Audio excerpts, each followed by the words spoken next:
لارجێکم بینەرانی گەلی کوردستان سڵایمەتان لێبێ خۆشحاڵم ئەم ئێوارەیە گەرما و گەرمتان پێشکەشەکەم بەداوای لێبوورنەوە بە هۆی کۆمەڵێ هەڵی تەکنیکی و نەمانتوانی لە کاتی خۆیان گەرما و گەرم دەست پێ بکات کاتەکە زۆر لایدا بەرحاڵ لە گەرما و گەرمدام ئێوارەیەک تەوەرگفتوگوی لەسەرەکەین کە ویژەوەیە کۆمیسیۆنی ئەوروپا عێراقی وەکو یەکێک لە وڵاتانە دەستنیشان کردەوە کە تیایدا ڕادەی سپیکردنەوەی پارە و پاڵپشتی دارایی تیرۆر لە ئاستێکی بەرزدایە. عێراقیش لە ڕێگەی چەند وێزگێکی دیبلۆماسیەوە هەوڵ ئەدات کە ئەم پرسە لەسەر خۆی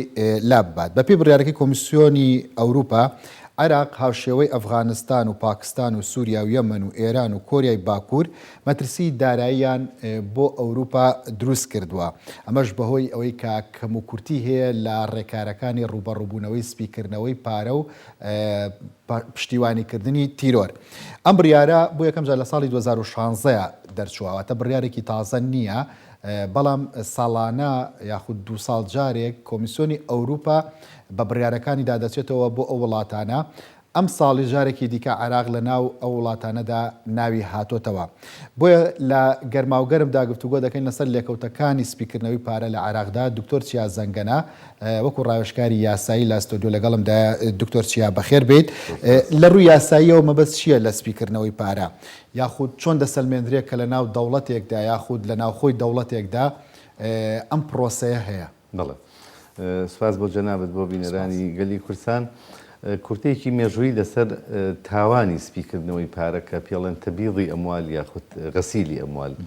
ئەمە لە دوای شۆڕشی پیشەسازیە و پاشان لە دوای شۆڕشی لە دوای جەنگی جیهانی ساردەوە لە کۆتایی هەشتاکانە ئەم دیاردەیە وەکو دیاردەیەکی تاوانکاری لە کۆمەلگای ڕۆژاوایە لە ڕۆژهەڵاتە ناسرا. لە کۆتایی ساڵی 1970 لە هەندێک مەواسیقی دووەلی لە هەندێک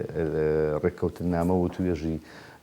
نەتەوە یەکگرتوەکان باس لەوە کرا. بەڵام لە ساڵی 94 چەند ئینستیتوتێکی بریتانی و ئەوروپی پێناسەکردنیان بۆ ئەم جۆرە تاوانە کرد کە ئەو تاوانانەیە کە سەرچاوەکەی کە جۆرێکە لە تاوان کە تایبەتە بەو سەرمایانەی کە سەرچاوەکەی بە شێوازێکی نائەخلاقی نامەشروع واتە غیرە یاسایی بە پێچەوانەی یاسا دروست کراوە. پاشان لە ڕێککەوتنی با بڵێن ڕێککەوتنامەی نەتەوە یەکگرتوەکان لە ساڵی 98 یەکەم جار ئەم مفردەیە بەکارهێنا ئەم تێرمە وەکو غەسیلی ئەموال یاخود تەبیزی ئەموال یاخود وەکو بە کوردی پێڵێن سپیکردنەوەی پارە کە ئەمیش بریتیە لە سێ چمک بە سێ قۆناغ ئەم تاوانە ڕوئەیە. قۆناغی یەکەمیان پێڵێن تەوزیفکردن، قۆناغی دووەمیان پێڵێن تەمویلکردن، قۆناغی سێم ئیندیماجە. تەوزیفکردن واتە تەوزیفکردن یاخود بەخستنەگەڕی ئەو سەرچاوە داراییانەی کە بە شێوازێکی نامەشروع پێیا ئەبێ. شێوازە نامەشروعەکان چین؟ بریتین لە بازرگانیکردن بە مادە هۆشکەرەکان مخدرات، بازرگانیکردن بە خەڵک بە جنسی بەشەری، مافیاکان، با بڵێن هەندێک بازرگانی نامەشروع کە ئەچێتە قاڵبی تیرۆر و قاڵبی بازرگانیکردن چ بە چەک چ بە تەقەمەنی کە ئەمانە هەندێک لە جەرائیمە منەظەمەکانن گروپەکان لەو پەڕی دنیاوە با بڵێن لە کۆڵۆمبیاوە لە شیلیەوە لە وڵاتانی ئەمریکای شیمالیەوە تاوە ڕۆژهڵاتی ناوڕاست دەگاتە ئەفغانستان و پاکستان تیجارەیەکی منەظەمە. واتە ئەم جەریمەیە لە ڕووی قانونی و یەکێکە لەو جەرائیمانەی کە پێڵێن ذات طەبیعە جینائیە کەواتە چمکێکی تاوانکاری تێدایە. ئەم چمکە تاوانکاریە بریتیە لە چی؟ بریتیە لە کۆمەڵێ ئەدوار، کۆمەڵی ڕۆڵ، کۆمەڵی قۆناغ کە چەند کەسێک پێی هەڵەسن واتە جەریمەی سپیکردنەوەی پارە بە تەنها کەسێک ناکرێ. یەکێک خاوەنی سەرچاوە پارەکەیە، یەکێک ئەیگوازێتەوە پاشان لە سنوورێکەوە یاخود چەند سنوورێکەوە ئەم پارانان نەقڵەکرێت، ئەم سەرمایانە ئەگوازرێنەوە بۆ وڵاتێکی تر، پاشان لە ژێر چمکێکی ڕێگە پێدراوە، ناونیشانێکی ڕێگە پێدراوە، کارێکی خێرخوازیە، ڕێکخراوێکە، بانکێکە، بانکێکی سووەڕیە، کۆمپانیای سووەڕیە، ئەم پارەیە قۆناغی دووەم دەست پێکە کە قۆناغی تەوزیفکردنی پارەکەیە کە قۆناغی با بڵێن ئەفوو خستنەگەڕی پارەکە کە ئەنجا جۆرێک لە ناڕوونی ناشەفافیە دروستەکە لە ناو کۆمەلگایە. پاشان لە قۆناغی سێمە کە ئەم پارەیە تەبیزەکرێت سپی ئەکرێتەوە قۆناغی با بڵێن ئیندیماجە دروستە بێەوە لکاندنی سەرچاوە غێر مەشروعەکە لەگەڵ سەرچاوە مەشروعەکەیە کە ئەبێتە پارەیەکی ئاسایی. مشەریعی عێراقی با بڵێن سوڵتەی تەشریعی عێراقی لە عێراقا پاش 9 چواری 2003 پاش کرانەوەی عێراق بەڕوڕووی هەموو دنیا عێراق بوو بە گۆڕەپانێکی سیاسی گۆڕەپانێکی بازرگانی سەرجەم هێزە زلهێزەکان زلهێزە سیاسیەکان زلهێزە قانونیەکان سەرمایەدارەکان ڕئوسی ئەموال لە هەموو لەو پەڕی دنیاوە لە هەموو جیهانەوە ڕوویان نەکردە عێراق بۆی پارەوە گەڕبێن. بەڵام ئەمە دیوە ئابوووریەکێتی کە ئەمە قساسی ئێمەنێ و ناچینە مجالەوە دیوە سیاسیەکەی و دیوە قانونیەکەی لە ژێر چمچی ئەم پارانەی کە کاریگەریەکی تەواوی هەیە لەسەر ئابووری عێراق و لەسەر ژیانی تاک لە عێراق و لەسەر ژیانی کۆمەڵگا هەندێک لە جەرائمی لە قانونا پێڵەن جەرائم ذات خطورە جەسیمە ینی جەسامەتی حجمی ئەو تاوانە هێجگار گەورەیە کاریگەری تەواوی لەسەر چین و توێژەکان و ژیانی تاکی کۆمەڵگا هەیە. سواز بۆ ڕوونکردنەوە مێژوویە بەڵام چۆن ئەسەلمێنری ئەم بابەتە ینی بۆ دەبێت لە عێراق لە ئەفغانستان ترس لەوە هەبێت کە ئەمانە کە سەرچاوەن بۆ سپیکردنەوەی پارە بەڵام لە وڵاتێکی ئەوروپیدا ئەمە نەبێتە بابەتێک ئەو وڵاتە سپیکردنەوەی پارەی تیادا ڕوونەدا ئەنی چۆن ئەسەلمێنری ئەم وڵاتە سپیکردنەوەی پارەی تایە لە هەچ سیستمێکی سیاسیە لە هەچ وڵاتێکە کە سیستمی سیاسی تایدا بەهێز بوو تۆکمە بوو لەسەری سەرەوە لە دەستورەوە تا خوارەوە لە دەستورەوە قانون ئەنظیمە ضەوابط تعلیمات تا ڕێنمایەکانی خوارەوە بەهێز بوو تۆکمە بوو حرەکەی ڕووسی ئەموال جوڵانەوەی پارە لە ناو بازاڕا ئەبێ بە یاسا بێ بە یاسا جوڵی پێ بکرێت لە شوێنێکەوە بۆ شوێنێ سەرچاوی داهاتەکەی دیابێ و سەرچاوی خرجکردنەکەیشی دیابێ و زەریبە و تاکسی حکوومەتی لێ بدرێ و پاشان ڕبحی سافی ئەمێنێتەوە بۆ خاوەن سەرمایەکە بۆ خاوەن سەرمایەدارەکە. بەڵام ئەمە لە وڵاتانی ئەوروپا وەکو عەرزم کردی لەبەرەوەی سیستمی سیاسیان هێندە تۆکمەیە هەموو شتێک بە تاکسە بە زەریبەیە بە باجە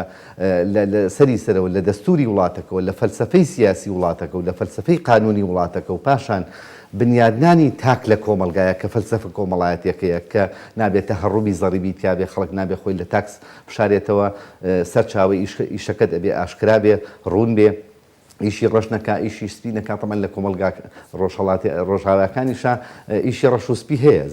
ئاشکرایە لای هەمومان بەڵام نەک بەو ئاستە چونکە ئەوە حاڵەتێکی فەردیە تەهەڕوبێکە لە زەریبە ئیکا بەڵام ئەمەی کە گرنگە بەلای ئێمەوە ئەمانە ئەبنە سەرچاوە بۆ تیرۆر وڵاتێکی وەکو ئەفغانستان وڵاتێکی وەکو ئەفغانستان وڵاتێکی وەکو سووریا وڵاتێکی وەکو عێراق کە هاوچەشەی سیاسی و چێشمی سیاسی وڵاتە زلهێزەکانی دنیای تایە و گروپە تیرۆر و توندڕەوەکان ئەمانە بە دوای سەرچاویدا هاتاگەڕێن ئەگەر بیرمان بێ هەر لە چوارچێوەی ئەو تاوانە تیرۆرانەی کە ئەکرا لە عێراق و لە هەرێمی کوردستان و لە ناوچە دابڕێراوەکانیش کە خەڵکیان ئەرفاند جەریمەی خەتفا خۆی بەپێی قانونەکە ئەگەر بێت و وەسفی قانونی یاخود تەکیفی قانونی ئەم تاوانە بکەی کابرا تیرۆرستەکان هەستاون باندێکن شخصێکیان ڕفانەوە بەڵام داوای مەبلەغێکەکەن کە $50,000 $100,000 لە بری ئەوەی کە ئازادیکەن ئەم جەرائیمە خەتفانە کە ئەکرا کە وەکو تەکیفە قانونیەکە ئەچێتە ژێر قانونی مکافحەی ئیرهاب واتە بەرەنگاربوونەوەی تیرۆرەوە بەڵام بە دیوێکی ترا دیوی پارەکەی کە نەقڵە کرا ئەم پارانە بۆ سووریایان بۆ ئێرانیان بۆ ئەفغانستان یان هەچ بۆ هەچ وڵاتێکی تر بۆ ئەنجامدانی کارێکی تر و پاشان ناردنەوەی لەژێر ناو نیشانێکی یاساییە کەواتە ئەمە چمچێکی یاسایی تایە و لە چمکە یاساییەکەیە چەند وەسفێکی قانونی تایە ینی ئەم جەریمەیە کە ڕوو ئەدا مەسەلەن بۆ نمونە کە شخصێک یان جیهەتێک شخصەکە شخصی طبیعیە یاخۆ شخصی معنەویە ینی واتە بە یاسا دامەزراوە کۆمپانیایە ڕێکخراوە ئیتیحادە سندیکایە هەر شتێکە کە عملی تەبویزی ئەموالەکە ئەکا دوو جۆر سزا ئەیگرێتەوە سزایەکیان کە جۆری ئەسڵی پارەکەیە کە چۆن پیایی کردووە بە اختلاس پیایی کردووە بە گەندەڵی ئیداری پیایی کردووە بە تیجارەتی مخدرات پیایی کردووە بە ڕفاندن پیایی کردووە بە تیرۆر و تۆقاندن پیایی کردووە ئەمە جەریمە ئەسڵێکەیە بەڵام جەریمە ستانەوەیەکەی ترکە لە پاڵ ئەم جەریمەیە کە جەریمەی تەبویزی ئەموالە ئەمەش یاسای سزادان لە عێراقا یاخود مەجموعی قوانینی سزایی لە عێراقا سزای تایبەتمەندی بۆ دانا و کە عقوبەکەشی لە بابەتی سەرچاوەکانی پەیداکردن یاخود سەرچاوەکانی پارەی سپیکراوە لە عێراقدا کام سەرچاوانی زۆر باوە ینی دەکرێت گەر وەکو یاساییە تەماشای بکەیت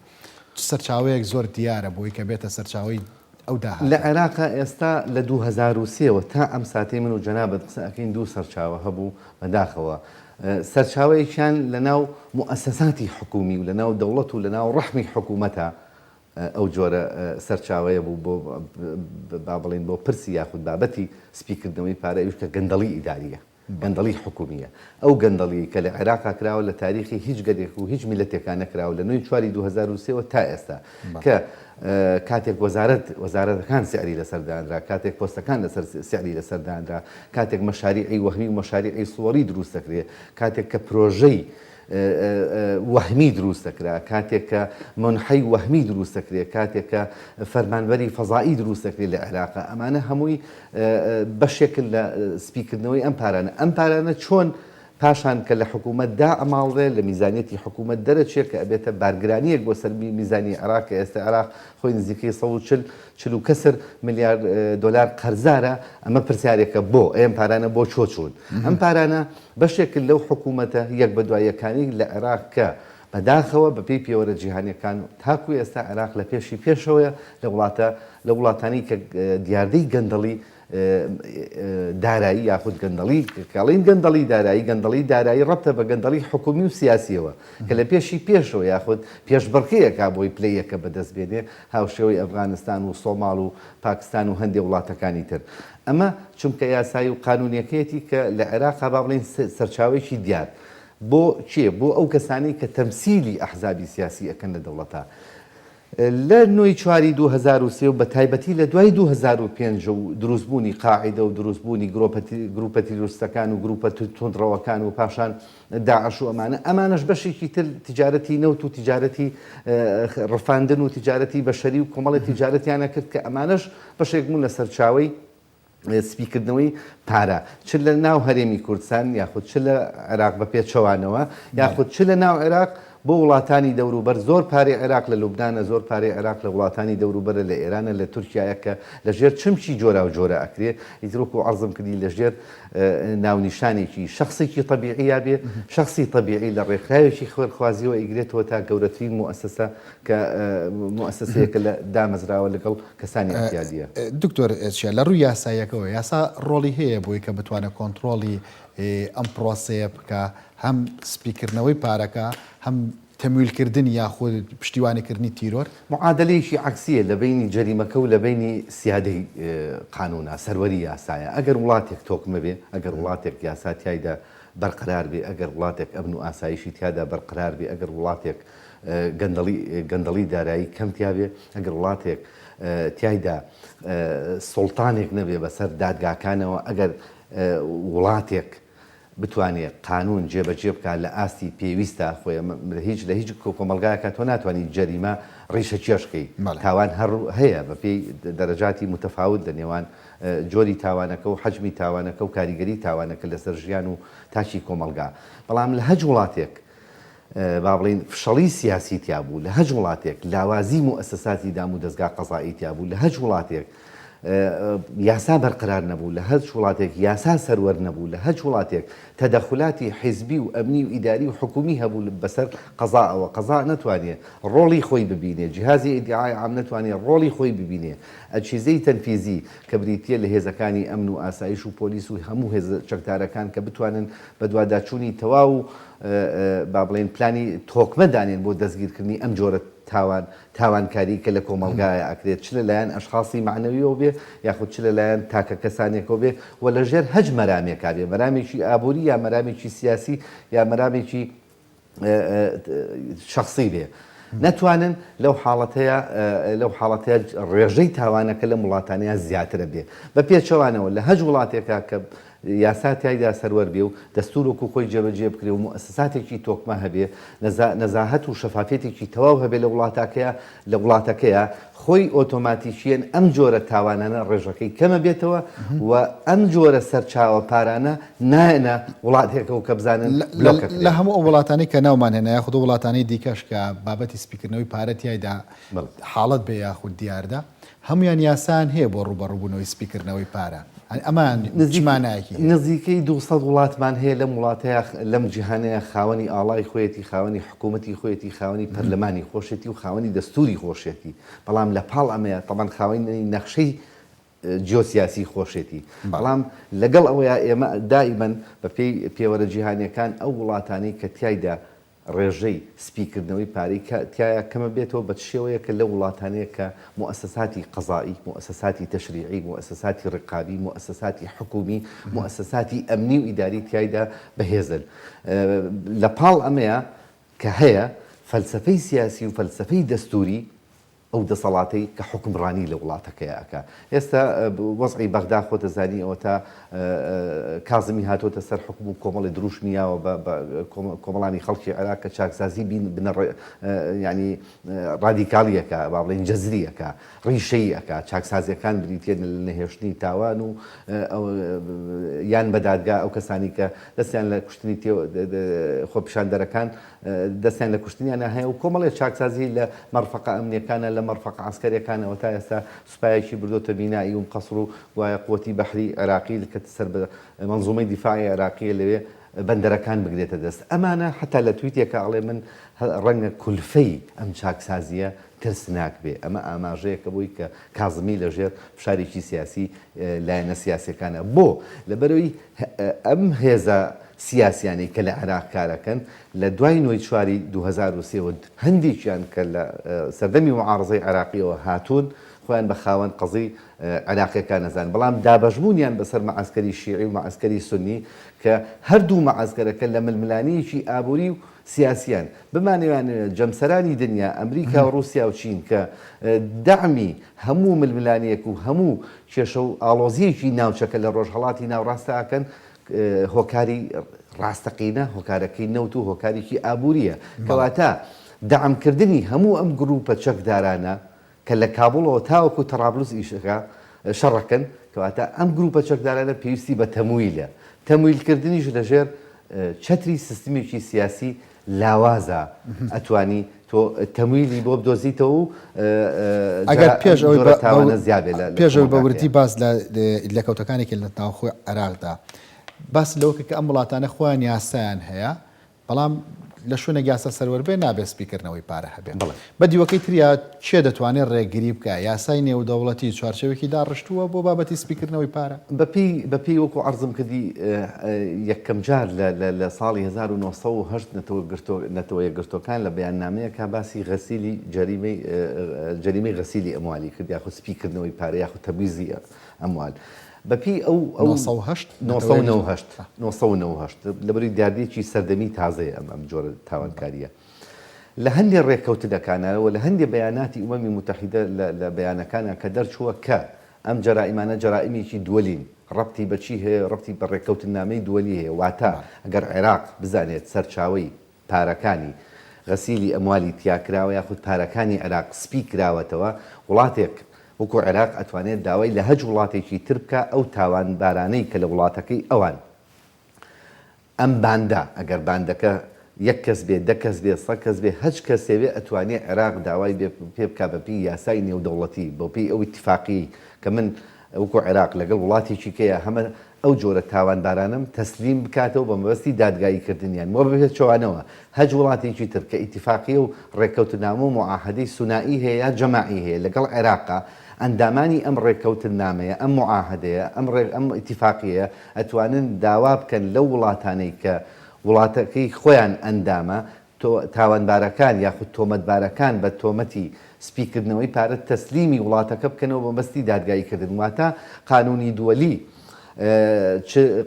قانونی دووەلی چ لە ڕووی قەواعیدەوە چ لە ڕووی بنەماوە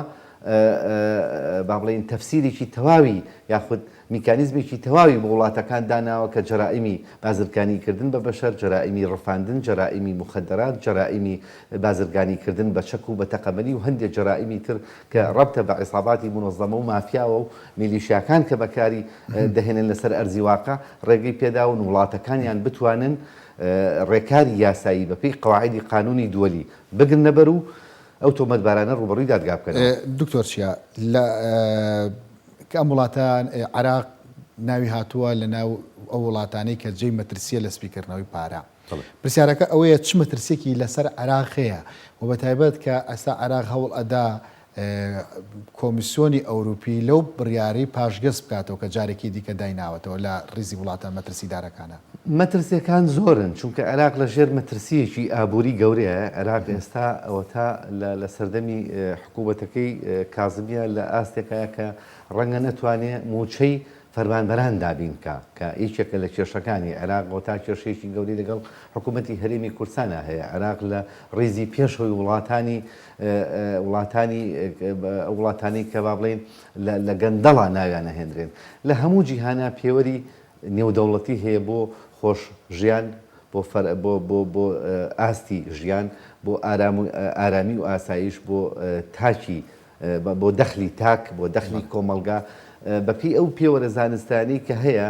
ئەگەر بێت و هەج وڵاتێک ئێستا مەسەرەن وڵاتانی هەموو دنیا کاتێکی سیرێکەکەی کە کێشەیەک ڕووەکە لە وڵاتێک لە ڕێگای سەفارات و دیبلۆماسیات و قۆنسوڵیاتەکانی خۆیانەوە لە ڕێگای حکوومەتەکانی خۆیانەوە هاوڵاتەکانیان بزنسمانەکانیان یاخود مستەسمرەکانیان یاخود گەشتارەکانیان ئاگادارەکەنەوە هۆشداریان دەدەنێت کە سەردانی ئەو وڵاتە نەکەن لەبەرەوەی لە چوارچەوەی ناوچەی جەنگایە کە ئەم وڵاتە کەوتە ژێر مەترسیەکی سیاسیەوە کەوتە ژێر مەترسیەکی ئەمنیەوە کەوتە ژێر مەترسیەکی ژیانی تاکێکی بیانی ئیتر کۆمپانیایە موئەسسەسەیە مستەسمیرە گەشتیارە ئەمەوا لەواکە سەرمایە و سەرمایەداران ڕوو لە عێراق نەکەن کەواتە تۆ وڵاتەکەت بەرەو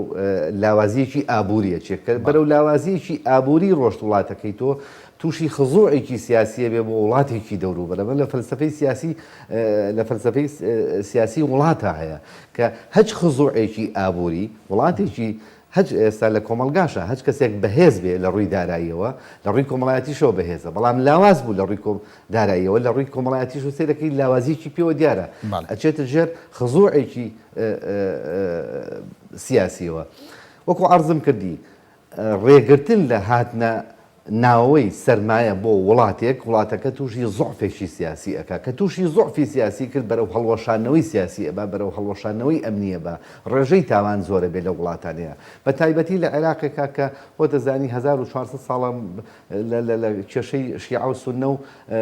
ئینقسامی ماڵی شیعی و ئینقسامی ماڵی سونی و وڵاتانی دەوروبەر کۆماری ئیسلامی ئێران با بڵێن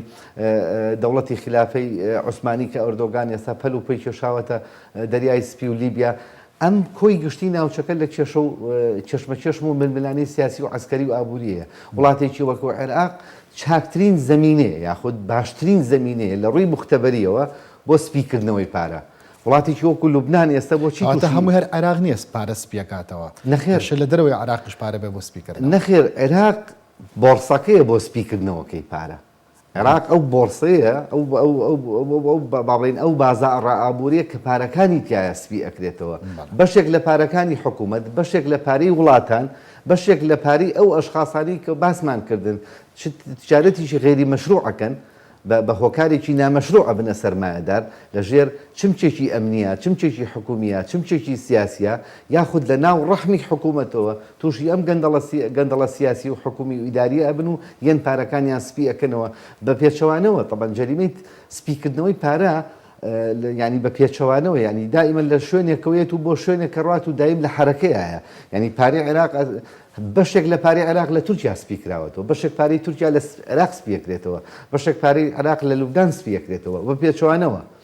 چونکە بۆ هەتاوەکو ئەم فئاتە با بڵێن تاوانکاریە هەبن ئەم باندە تاوانکاریانە هەبن کە عابرە للقاراتن سنوور بەزێنن سنوور شکێنن ئەمانە هەر کەس و لە ڕێگای خۆیەوە لە ڕێگای عمیلەکانیانەوە لە ڕێگای وەسیتەکانیانەوە لە ڕێگای ئەو کەسانی کە هاوکاریانن هەڵەسن بە ئەنجامدانی زنجیرەیەک تاوان کە دکتۆر چیا عێراق دەتوانێت خۆی ڕزگارکار لەو کێشمەی تێکەوە لەو گرفتەی تێکەوتۆ بە تایبەتەوەی سپیکردنەوەی پارە عێراق تاوەکو سڵتەیەکی قەزایی سەر بەخۆی نەبێ عێراق تاوەکو سڵتەیەکی قەزایی لەژێر چمکی حیزبە سیاسەکان دەرنەچێ عێراق تاوەکو مەنزومەیەکی ئەمنی دیفاعی کە بتوانێت دیفاع لە خاریتەی جیۆسیاسی عێراق هەتاوەکو نەتوانێت خاوەنی سیاسەتێکی نیشتیمانی خۆی نەبێ هەتاوەکو عێراق نەتوانێت لە ژێر فشار و کاریگەری دەست و پەنجەی وڵاتانی دەوروبەر دەرنەچێ هەتاوەکو پەرلەمانێکی نەزیهت نەبێ هەتاوەکو حکوومەتێکی نەزیهت نەبێ هەتاوەکو ئینتیخاباتێکی 4 ساڵەی دادپەروەرانە نەبێت عێراق ناتوانێت لەژێر چمکی سپیکردنەوەی پارە ئەو پارە دەرچێت ئەو بارودۆخە سیاسی کە لە عێراقدا هەیە دەتوانێت وا بکات کە عێراق بێتە خاوەنی ئەو شتانی کە تۆ باست کرد ئێستا زمینەکان گۆڕاون ئێستا کۆمەڵی فاکتەری دەرەوە کاریگەری لەسەر دۆخی عێراقەیە کازمی لە سەرەتای دەست بەکاربوونیەوە وەکو سەرۆکۆزیران کۆمەڵی دەستی برد بۆ بڤەکان کە لە ئەو دروشمانی کە پیانەوترا بڤ یا چز لە بەیتی شیعە یاخود لە چوارچێوەی ئەو چەترە نیشتیمانی بەناو عێراقەوە هەڵدرا بوو کە چەتری نیشتیمانی وڵاتانی دەوروبەر بوو ئیتر ئایا تا سەرچاوەکانی بڕیار لە ئەمریکا و لە هەموو دنیا و لە ڕۆژاوە گڵۆپی سەوزیان بۆ کازمی هەڵکردووە بتوانێت چاکسازی بنەڕەتی بکە چونکە ئەگەر نتوانێت چاکسازی ڕادیکاڵی بنەڕەتی بکە کازمی لە بەردەم دوو بژاردەیەکیان تەسویەکردنی سیاسی و ڕەنگە بگات بە ئاستێک تەسوی شخصی خۆشی بێ چونکە ئەمە دەستبردنە بۆ مقدرات و بەرژەوەندی حیزبە سیاسی چەکدارەکان کە لە عێراقا کارەکەن بە دیوێکە بە دیوێکی ترشە ئەتوان تەسوی سیاسی بکەن ئەوەی من ئەیبێنم ئەم هەنگاوانی کە تاوەکو ئێستا نراوە لەسەر ئەرزی واقع ئەو کارنامەی کە بەڕێز کازمی پێی هەڵساوە لە چوارچێوەی دەستورە تاوەکو ئێستا هەنگاوێکی پۆزۆتیفن بەڵام کازمیش ئاسای موسای پێ نییە بتوانێت حکوومەتێکی داڕما و حکوومەتێک یەک لە دوایەک هەموو جانی بە سەلبیەکانی حکوومەتە یەک بە دوایەکەکان هەردوو سەردەمی کابینەکانی مالکی و علاوی و عامریش بتوانێت لە شەو ڕۆژێکا چاکپان لەوە ئەچێت بەپێی ئەو هەنگاوانەی کە ناویانە دعمێکی ئەقلیمی هەیە دعمێکی وڵاتانی دەوروبەری هەیە وڵاتانی کەندا و زیاتر ئیمارات زیاتر سعودیە زیاتر ئەردەن میسر لە سەرەتای دەست بەکاربوونیەوە هەندێ ئاماژە و هەندێ مەسجی پۆزیتیڤیان گەیاندووە بۆ کازم و تەسەوڕەکەم ئەمریکیەکانیش پاش تێپەڕبوونی 7 ساڵ لە ئەفغانستان هەم تووشی هەمان شکستی ڤێتنام بوونەوە بۆیان دەرکەوت کە شەڕی دژ بە عێراق کە لە ساڵی 98 لە کۆنگرێسەوە قانونەکە دەرچوو قانون ڕزگارکردنی عێراقیان لەسەر سینەیەکی زێڕین پێشکەش بە وڵاتانی ناوچەکە کرد عێراقێک کە لە کەنداوە و لە ڕۆژهەڵاتی ناوڕاستە ئێستا منطقی کەنداویش بەبێ پۆلیسە بەبێ هێزێکی ئەقلیمیە بتوانێت بیپارێزێت تەسەوڕەکەم ئەمریکیەکانیش تا ڕادەیەک دعمی کازمی ئەەکەن بەڵام دعمی کازمی ئەەکەن بۆ دروستکردنێکی عێراقێکی بەهێز لە سەردەمی کۆرۆنایە کە هەموو جیهان لە ڕووی ئابووری و لە ڕووی تەندروستی و لە ڕووی سیاسیەوە پێوە ناڵێنێ ئەمەش کاریگەری دوای کۆرۆنا هێشتا کات زۆر بتوانین پێشبینەکان بکەین چه ئاراستەیەکی بێت لەسەر داڕشتنەوەی سیاسەتی خارجی ئەمریکا بۆ ناوچەکە و بە تایبەتی بۆ عێراقیش. دکتۆر چیازەنگەنە ڕایشکاری یاسایی سوپاس کە لەگەڵماندا بوویت. زۆر سپاس. ئێوەش خواتان لەگەڵ.